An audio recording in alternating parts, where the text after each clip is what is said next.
Page 172. The U.S. government has not been able to determine the origin of the money used for the 9/11 attacks. Ultimately, the question is of little practical significance. The American authorities have not managed to trace the source of the funding. And then the most amazingly disingenuous statement, ultimately, is it of little consequence. It is of massive consequence. Doesn't it matter who paid for 9/11? The collapse of Building 7 has been recognized as especially difficult to explain. The 9/11 Commission report implicitly admitted that it could not explain the collapse of this building by not even mentioning it. President, why are you and the Vice President insisting on appearing together before the 9/11 Commission? Because the 9/11 Commission wants to ask us questions. That's why we're meeting, and I look forward to meeting with them and answering their questions. Why you're appearing together rather than separately, which was their request? Because it's a good chance for both of us to answer questions that the 9/11 Commission is looking forward to asking us, and I'm looking forward to answering them. Let's see. Do you think they should be able to stand up and speak their own words? They should go under oath. They should be, yeah. In public.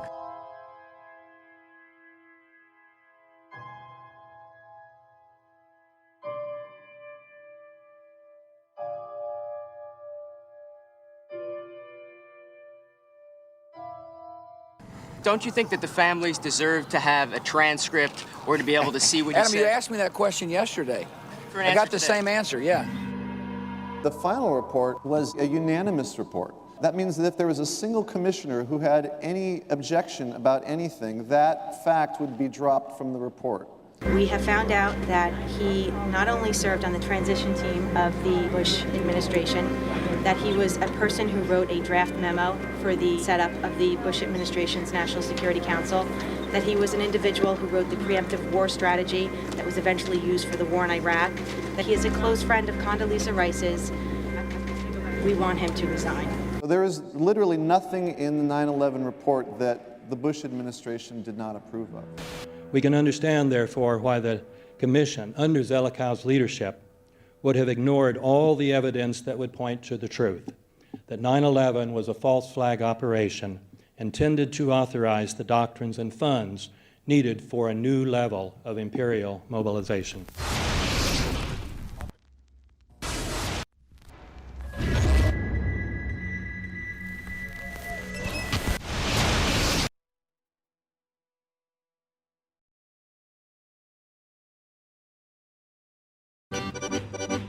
Armed with knives, armed with chemical, biological, nuclear weapons. Fanatics, terrorists, September 11th. September 11th, killers, September 11th, terrorists. Terrorists of Al-Qaeda, terrorists, nuclear weapons, terrorists. 9/11, terror, terrorist, evil. September 11th, September 11th. The terrorists, war and danger. September 11th, terrorism, global terrorism, terrorism, terrorists. Terrorists, terrorists, terrorists, terrorists, the terror. Terrorists, terrorist, terrorism. September 11th, global terrorism, terrorists. Terrorism. September 11th, world terrorism, terrorism. September 11th, global terrorism. September the 11th, terror. Weapons of mass destruction. September the 11th, terrorists. The evil terrorists, no.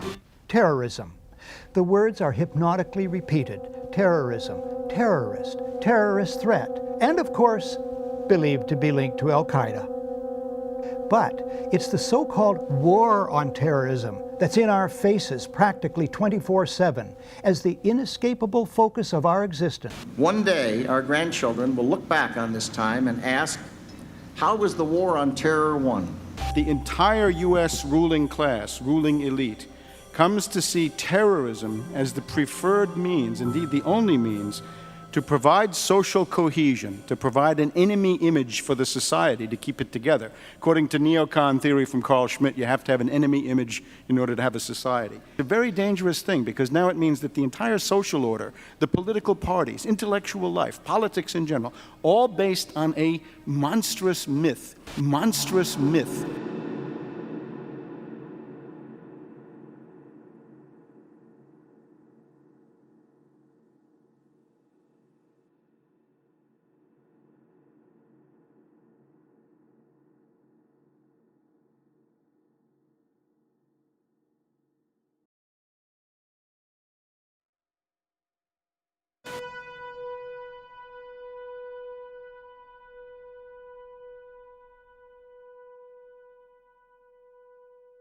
Look, the CIA has done in this country, what they've done to us is unbelievable.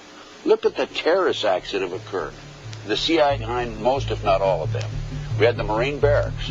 We had our embassy in Kenya. We had Pan Am 103. We had the USS Cole.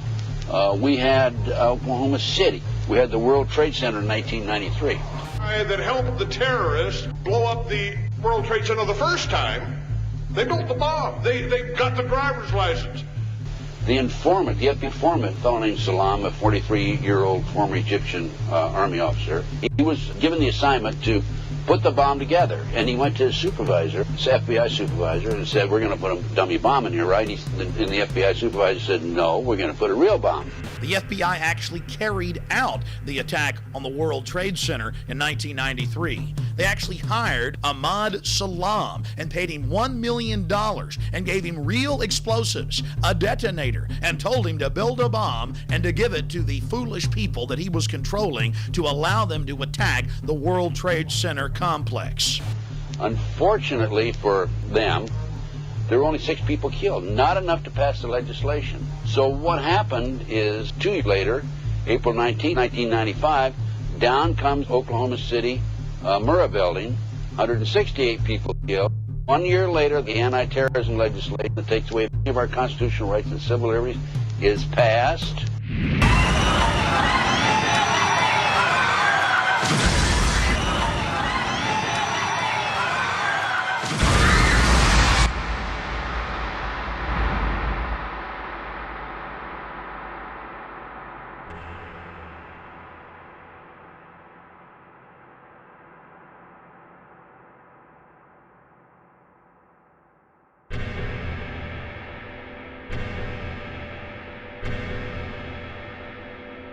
Because at 9:30 this morning, we were actually running an exercise for over a company of 1,000 people in London, based on simultaneous bombs going off precisely at the railway stations that happened this morning.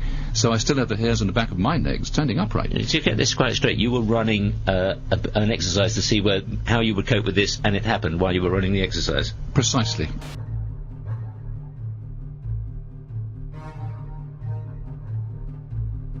Supposed to believe is some kind of coincidence, there was also an anti-terrorist drill going on 7/7. And again, just like 9/11, they were talking about attacks on the same targets, the same kind of tube stations, and exactly the same time as the actual attack happened, providing some kind of cover for what must be operations orchestrated in some way by the state.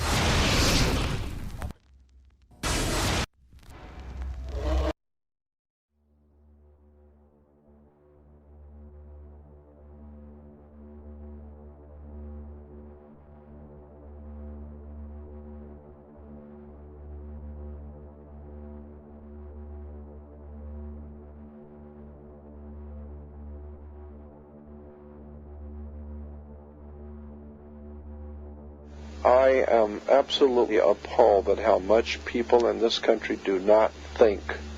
We are given to understand that an Arabic guy out there up in the mountains financed the most elaborate attack on this country. Do you think some people in a cave